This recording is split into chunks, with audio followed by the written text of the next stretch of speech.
The judges looked at him with polite curiosity. One of them leaned forward and asked his name. His voice was soft when he answered. He introduced himself, saying he came from a small village in the Philippines, a place where electricity sometimes disappeared at night and dreams were often louder than reality. He said he was there to sing. The crowd reacted with mild laughter. Not loud, not cruel, but enough to sting. Someone whispered. Another smirked. A few audience members exchanged looks that said the same thing. Another sad story. Another poor kid trying his luck.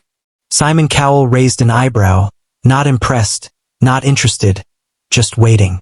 The boy explained that his family struggled. His father worked long hours as a fisherman. His mother washed clothes for other people.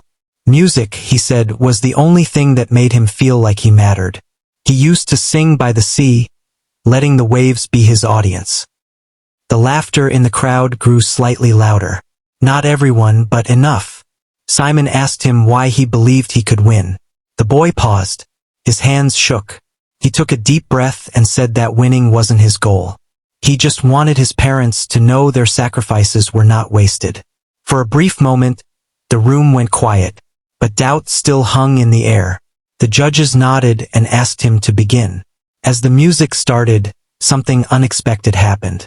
The boy closed his eyes. The nervous shaking stopped. The crowd was still restless, but then the first note came out of his mouth. It wasn't loud. It wasn't flashy, but it was pure. A hush slowly spread across the theater like a wave. Conversations stopped. Phones were lowered. Smiles faded. That single note carried pain, hope, and honesty in a way no one expected. Simon's posture changed.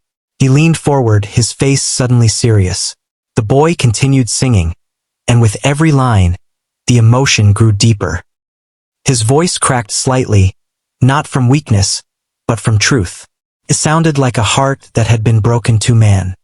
Before the lights turned on, the boy stood alone behind the curtain, gripping the microphone with both hands. His heart was racing so fast he thought everyone could hear it. He had never been on a stage this big before. Back home in his small Filipino village, he sang near the sea, sometimes to the waves, sometimes to the night sky. There were no judges there. No cameras. No laughter. Just his voice and his dreams.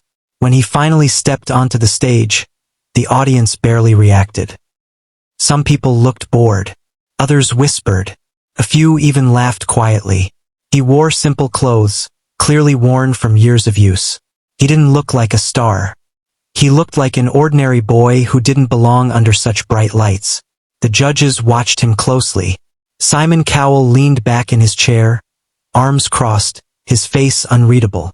He had seen thousands of contestants like this. Nervous kids with big stories and bigger hopes. Most of them failed. The boy introduced himself softly. His voice shook as he spoke about his life. He said his father was a fisherman who left before sunrise every day.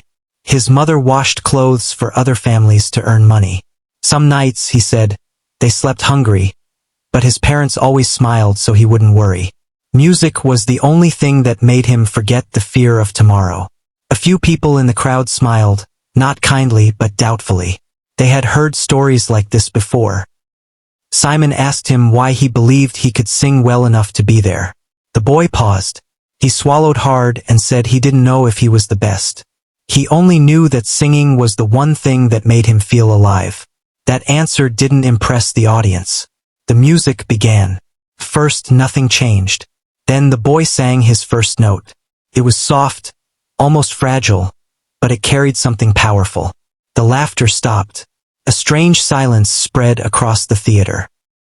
The boy closed his eyes as if the world around him no longer existed.